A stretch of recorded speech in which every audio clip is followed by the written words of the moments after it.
It was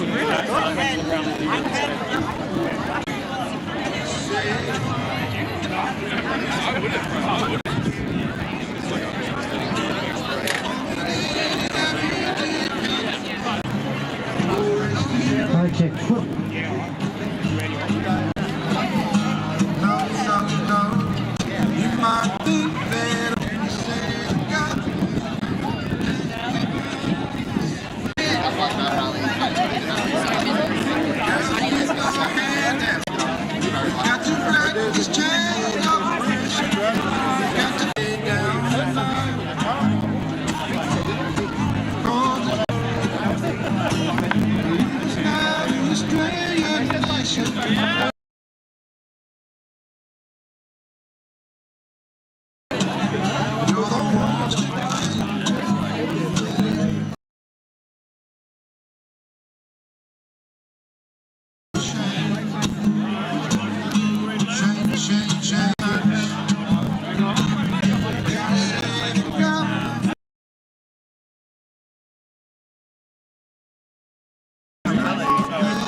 Well,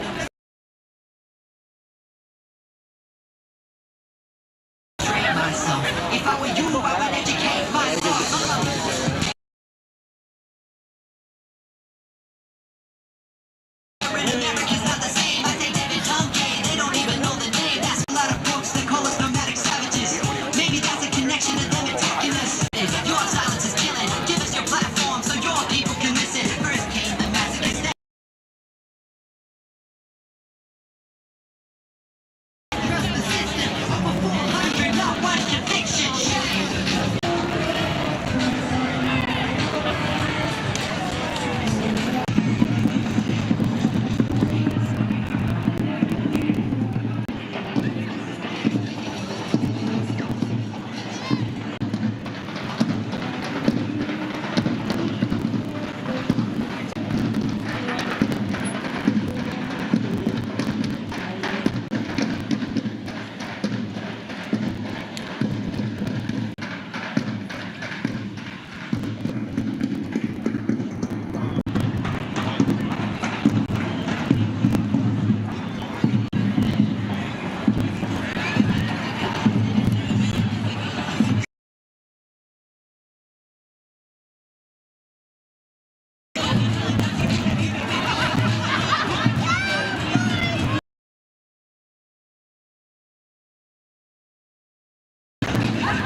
and organiser of the Black Lives Still Matter rally. Thanks all for coming out today.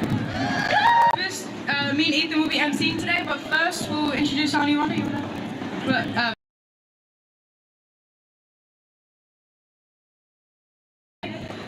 Yeah, I'll just pass straight over to Auntie Rhonda.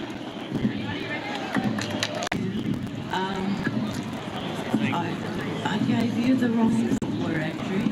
So my grandchildren, Gadigal Nora to Gadigal Land, Nayla, Woodry, Darabari. So my name's Auntie Rhonda Nissengrove. I'm a Gadigal elder.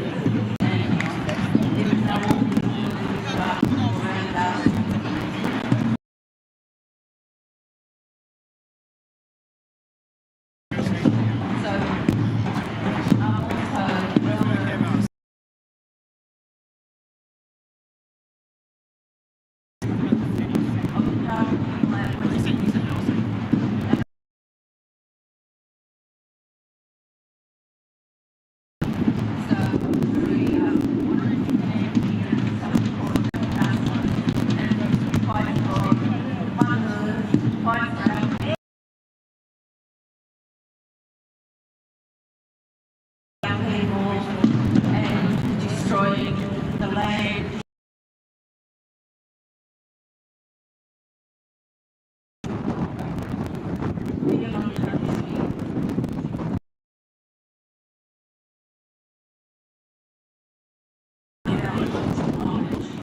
And also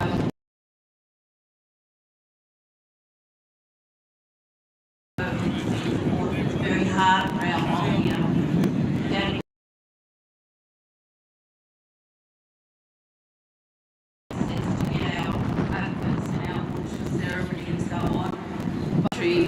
That we can still do that, and in a couple of and creatives, and we'll be painting bands and so on, and with our beautiful ochres that we've been let you know what's happening, give you a little bit of background, and also and the elders here tonight, and also of course so.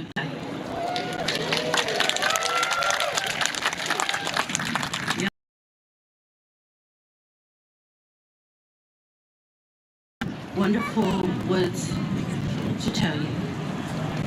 Our sovereignty's never been ceded. Yell that out, people.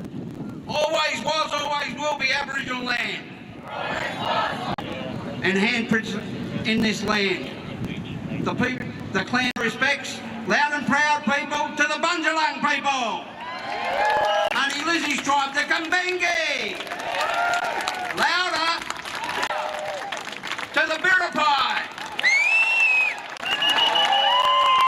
the Wanarua,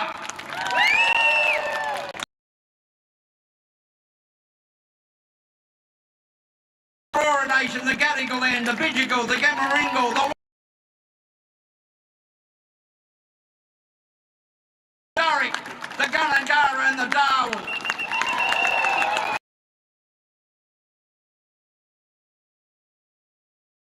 Louder, louder! The Yuin people, the Black Duck people.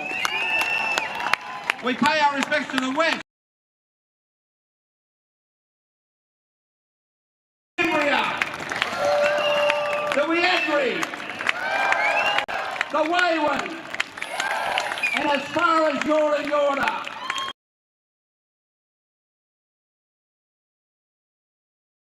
Welcome, welcome, always was, always will be Aboriginal land. Thank you, Auntie and Uncle. Activists and organising this rally is called by our brother Paul Silver over there. The streets, our people have always won on the streets. We get things off the streets. Aaron's going to read out the self-demands because, we can't, continue to live in injustice. There's still young people in prisons. Healthcare is a discrimination.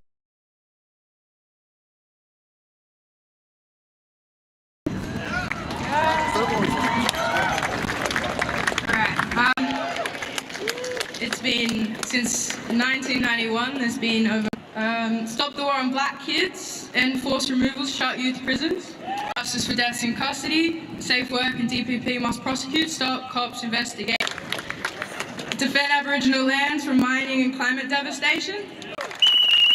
Chris Minns, Anthony Albanese and Linda Burney to meet with families of black dead. This one, luckily, we get to hold off this demand for a little bit because we already won. My little brother here, we threw together and we're like, we need some solidarity, we need some support down in Sydney. Could you have a rally? And Ethan and I say, and because of that rally, we managed to hold off that development housing, keep fighting, keep organising. So that's the. Before I do a little.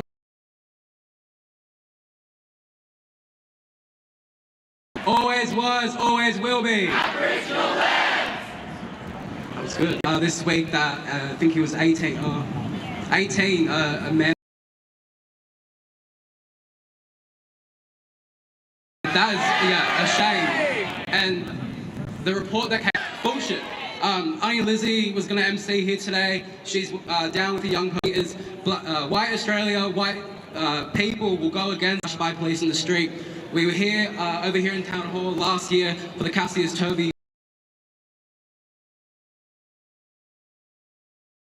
Why we're here, because black young people don't matter to white Australia, and that's shameful. She's here with us and leads these, and she gave me and Erin, two young black fellas.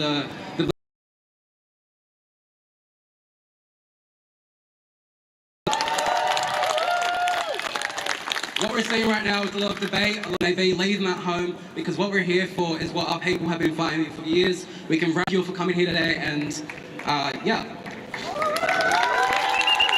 Said, we can't wait months and months and months till Parliament have been demanding the demands I just read out to you. They're not new demands. If Parliament, and if that's where we're actually supposed to be looking to, if they actually wanted, they had they're just stalling it, and it's important that we rally on the street and we continue to rally on the street. Yeah, so I'll pass on over to Uncle David Bell.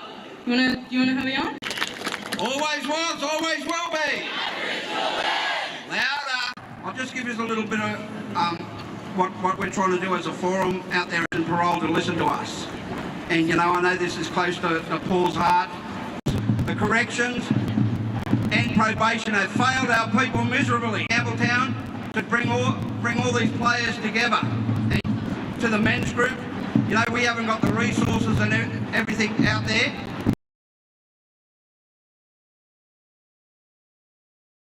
Them organisations feel like they're being monitored, they're being feeling louder.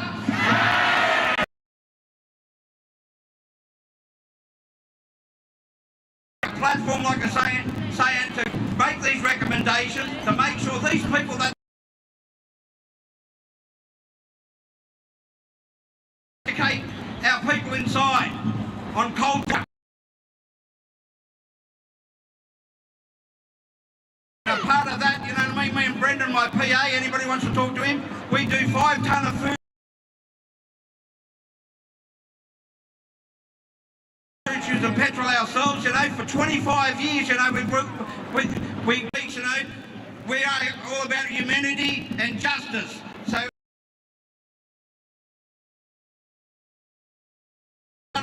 applause, that takes a lot of work. And I just want to say a couple of things for Rachel, what you love there, you know what I mean? So let's get behind Rachel and everyone. And great to see you, brother. We love you dearly.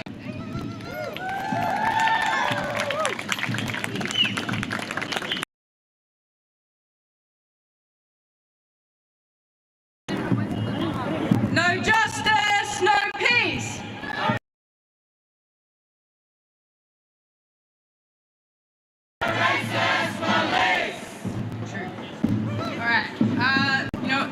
You are? Uncle Rick's gonna speak to us about Yahweh. Talk about my son and the health system. And while we're all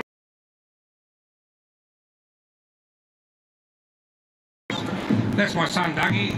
He was 36 years old. He was walking along the streets of the Dubbo Hospital within 12 minutes. That's how bad it was. That's in pain. He told him about the popping, the tearing, cannabis. And with all that, they diagnosed him with a thing called cannabinoid hyperemesis syndrome, which is someone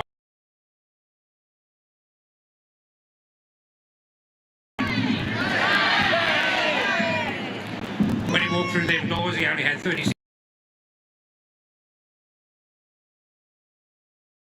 doors because this cannabinoid hyperemesis syndrome, how do you explain it? That continuing sound, they put that down as the pain.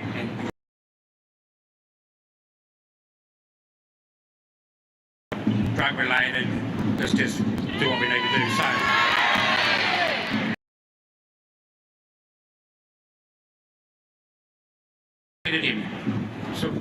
So this sedation is called preparedness.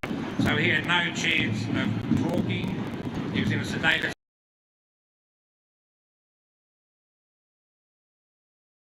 No x-rays, no nothing. So I don't know, you know, if I was sitting in the way take him for scans or something like that, but it wasn't. It was a black fella screaming in emergency.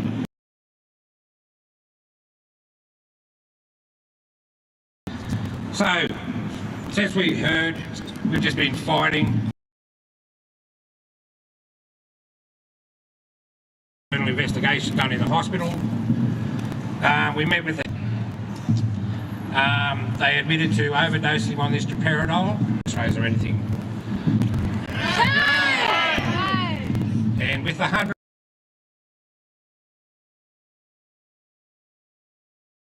And all of a sudden in their notes, his heart rate come down to normal. Said that we're releasing you. They released him. In the report, they said they walked him out of the walking out by himself. So they never knew where he was going. It was a 4.5 hour window when it's only 10 minutes up the street. We heard he'd made his way up to a phone box, but he went back to the hospital, but they deny that.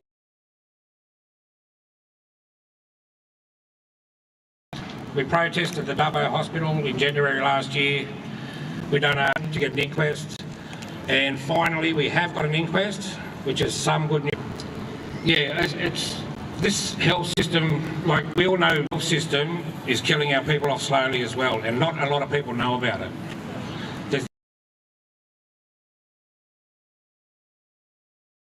That you can see the building. The building's not racist. It's the people.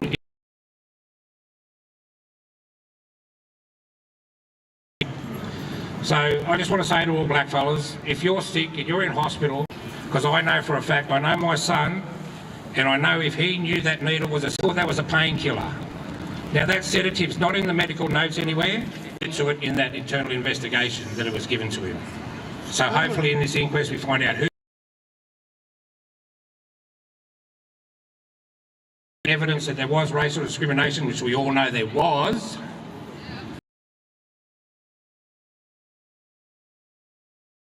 I'm not looking forward to the coroner giving us a bunch of recommendations that Sherman. That's the same sort of story there. They would send her home with Panadol. She went back to that and she ended up dying of sepsis. So those recommendations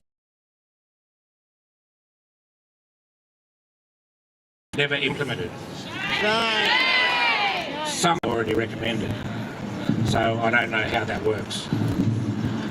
They might have taken my son's life, but they've taken our life as well. I said to my psychologist the other day, I said, when this inquest is over and I've got nothing left to do, it's going to happen. I really don't. So this country has got to wake up. This is our country. That they took it, put up fences,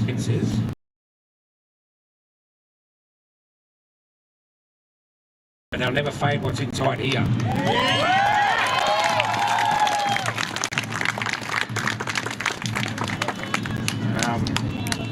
Things have got to change, it really does. This country is disgusting. I'm so angry.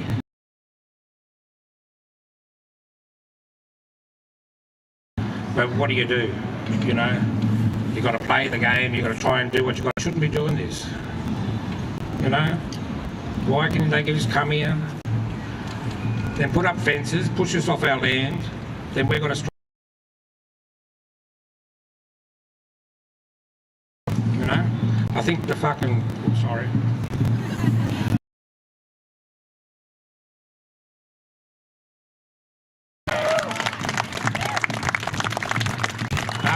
All right, if you get all of you hashtag Justice for Dougie, there's a Facebook page there. Yeah, we just want to get some justice for him, hopefully out of this inquest, and we get 24-hour ALOs in the hospital so they can just do shift work, so there's always someone there.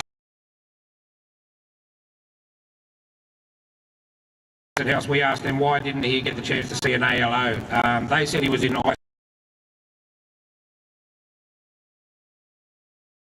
and the results weren't back, so they said he was in isolation. And we said, it's because he couldn't talk, he was sedated. Making a noise, we better settle him down, we can't have this here in this white society.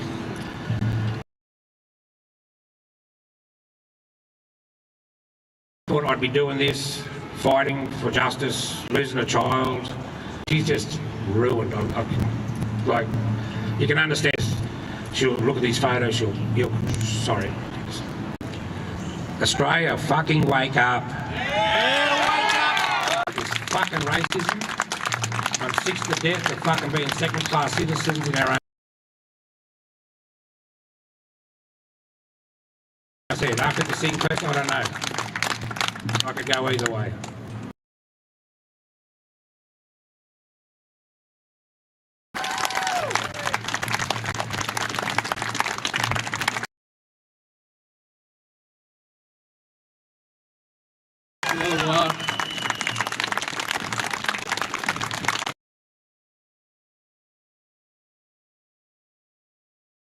Isn't just black deaths in custody, isn't just black people being killed in the street by police. Racism doesn't discriminate. Racism is everywhere for us, for black people, of our lives, and that's why we fight, that's why we get on the streets, because we can't win justice by just attacking one. I have a few notes because that speech really riled me up, but they try to, rape, assault, and murder us all out, and they continue to do it about, black lives being killed. You don't see in the hospitals these cases. You see assaulted and killed in the hospitals, being bullied in schools because they're black.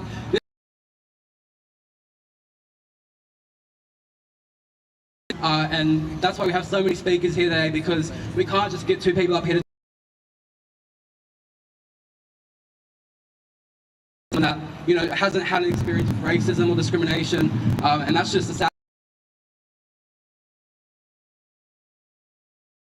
2019, the Black Lives Matter rally, she said that the system isn't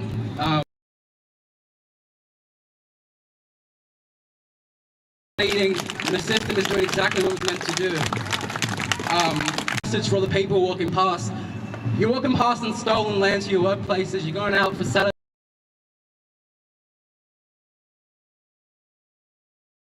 When your family's passed away, you grieve, but when black people die, off our knowledge, profit off everything that we have done to protect this country, yet you walk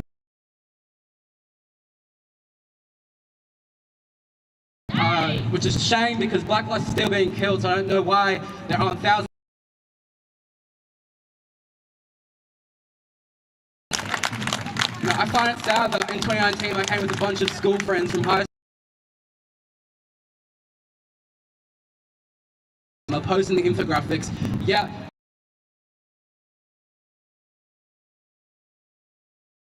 are forced to live through that every day. They don't get a break. We can't log off social media. We see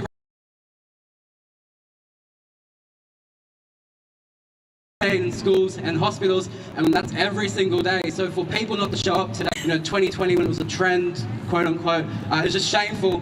And they walk around, they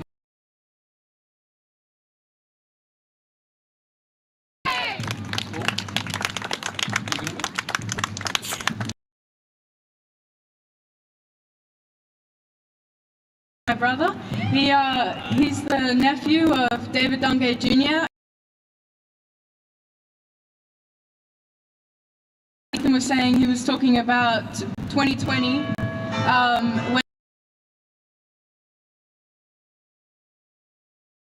when we did anyway. That's what happens when you have 40,000 people. It doesn't matter what the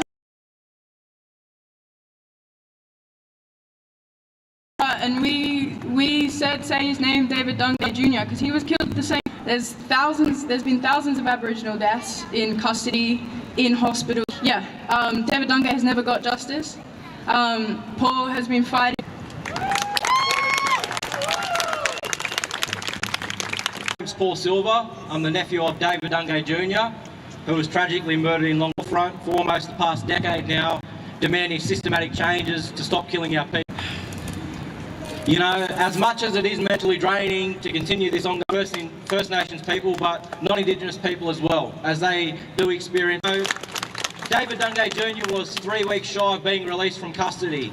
Despite that, we got a knock on the door from New South Wales Police saying that he had tried to establish a way to get justice for and accountability for David, although that agency is New South Wales Police, Corrective Services or the New South Wales Government. New South Wales to conduct an investigation into David's death as it had taken place in a although they had rejected our requests on a numerous amount of occasions. Investigate future Aboriginal deaths in custody. Police investigating pollution was investigating themselves. Police, corrective services and nurses and doctors within the healthcare facility. You know, we said that Black Lives Matter and we demanded so many changes. Corner in regards to the high rate of Aboriginal deaths in custody and in regards to myself and many other families attended that inquiry. We bawled our eyes out about what we wanted moving forward. They still had fell on deaf ears. And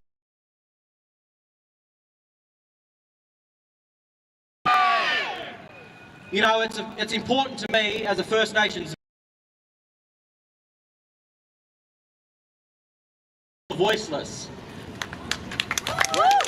Their stories have not yet been there, laying in a grave, that have not yet rested and gone off into the dream time with their, due to the fact that those guards, the 6 corrective officers and Justice Health staff, still walk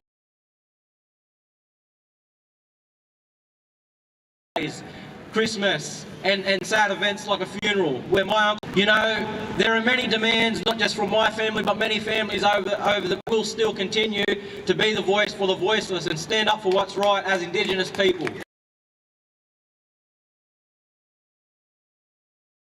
Society where we become attacked based off our skin colour. And Indigenous on a daily basis. The racism in society, because they're told and they're taught by their bosses to watch these people. The person or the individual haven't even received a lawful sentence. They're still sitting on people. Well, they've paid their debt to society. They've gone through the lawful process. Still come home in a body bag. Now, how is that acceptable? As you know, there are people in power. Sorry. There are people in power. It changes, but they just don't have the balls and the guts to do it. And cry their eyes out for their loved ones that have perished at the hands of corrective services. Life yet. He hasn't even had a chance to get married or have children. Said they don't just steal their lives, they steal the family's life. Now, I never thought that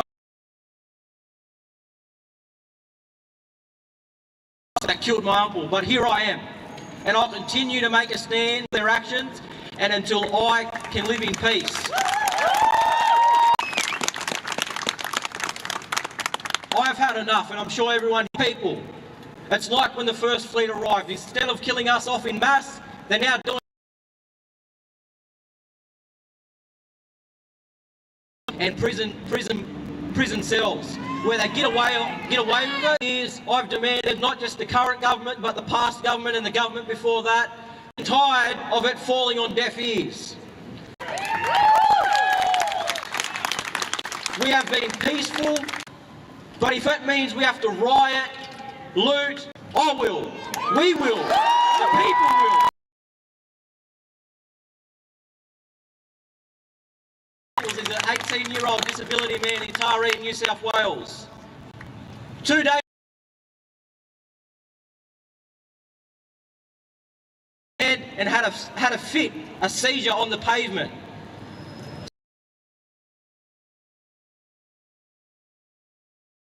it was appropriate to drag him out of the film episode. After they put him in hand, handed him back on his back. This is a prime of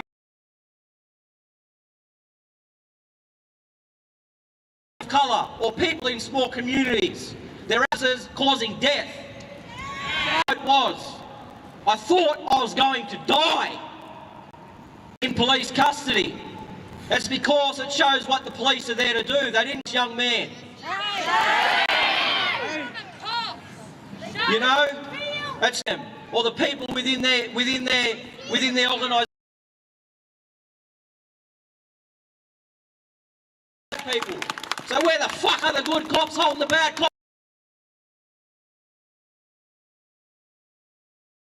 Because they always fall under the blue line.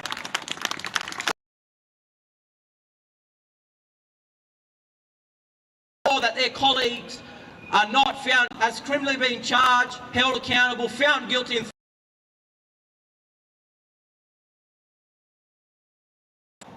these guys are incorporated the women, killed the children and made the men into slaves. These guys are going genocide against First Nations people. Why? How can it be? You all fall under the blue code, being charged with criminal offences. The daily brutalisation of First Nations people at the end of corrective services, police officers, you know, there needs to be more Indigenous people that understand our walk of life within normal society. The First Nations people is outraged with the fact that our people are being killed, but non-Indigenous people are. That other people recognise it right around Australia, that enough is enough.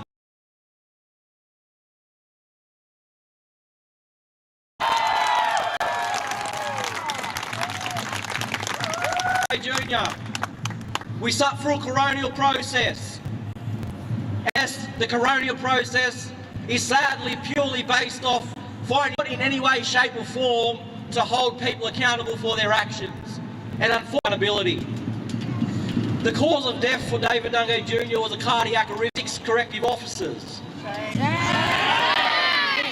Was not on him and he did not be injected with a powerful sedative of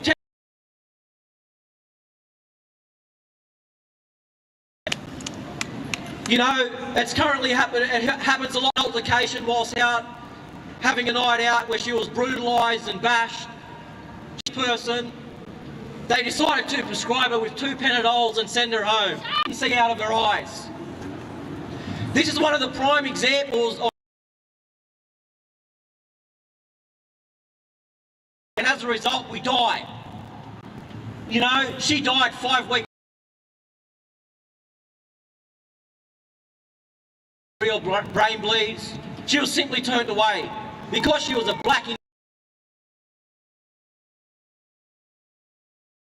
to walk on stolen land, and any organisation or any government that and it never will. We need to be the author of our own books. The Indigenous live on. And many people say you wouldn't have the infrastructure. You only knew how to kill us, murder us and rape us.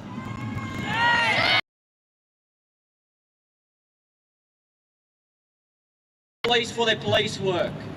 You know, well, who would want to respect some thug? You know, we've seen too much brutalisation over many years. Authority, brutalisation. If it's a non-Indigenous person, they're dealt with dignity. It's one of the prime examples of living in Australia and living, you know, from the larger attacks like being bashed by cops.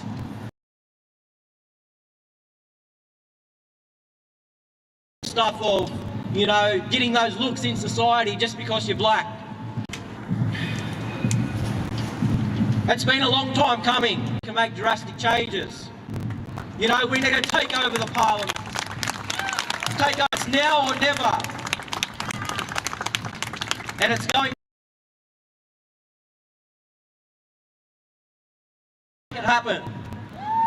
You know, I believe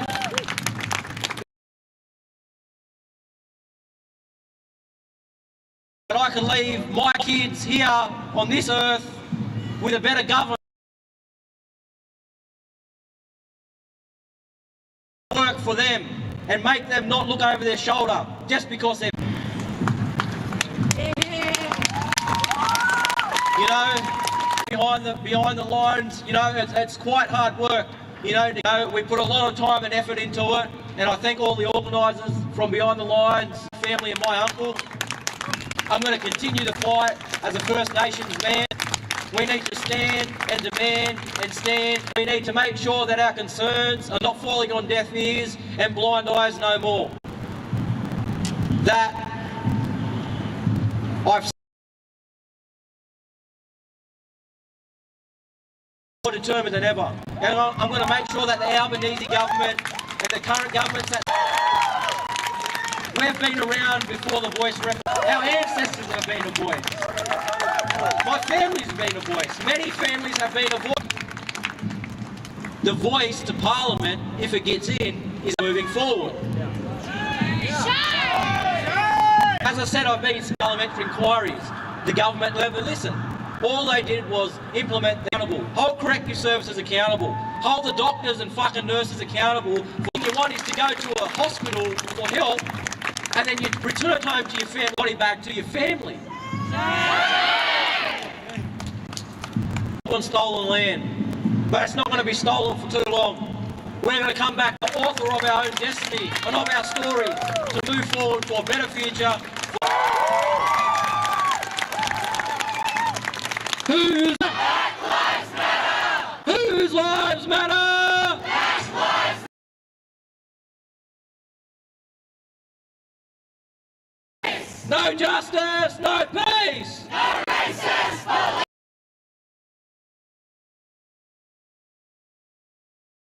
Always was, always will be. Original lands. Always. Whose lives matter? Black lives matter. You know what I reckon? I reckon everyone should turn around. Matter! Black lives matter. Whose lives matter? Black lives matter. Black lives matter. Alright, you just can turn around. All these comments and the inquiries are falling on deaf ears, and I agree, but you know, I'm the victim. Perpetrators, that's the word. And they continue to kill and abuse First Nations people. So I don't think that they're deaf or... That felt good. Hey, but I felt that just got all the things out I had to do. Like, I'm going to give to Erin to introduce the next speaker, our final speaker.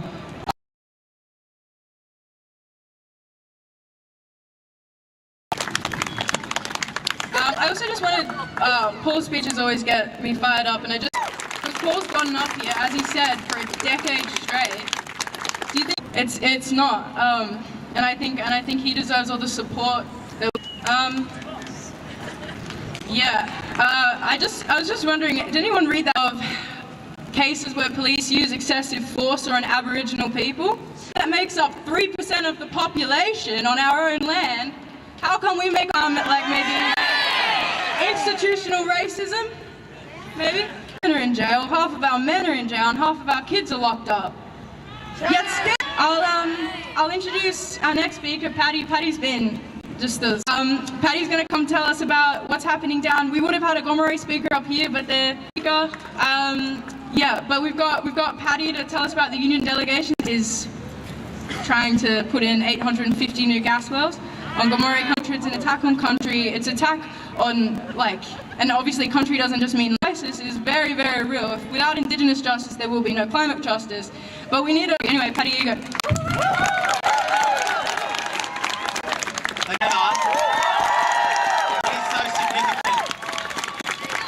At UTS, and for many years been active with many of the people here, many of the families that you hear, people that have put this on, and the significance of actually being out here on the streets having this. There's people who it's very important for them to try and get the voice over the line. We understand there's vote, but we are here to tell you, regardless of what happens in October when they vote, we need a massive that this year, that division and confusion about the voice and where we stand has meant that there has not been organisation actually on the streets. Because urgently needs to be organised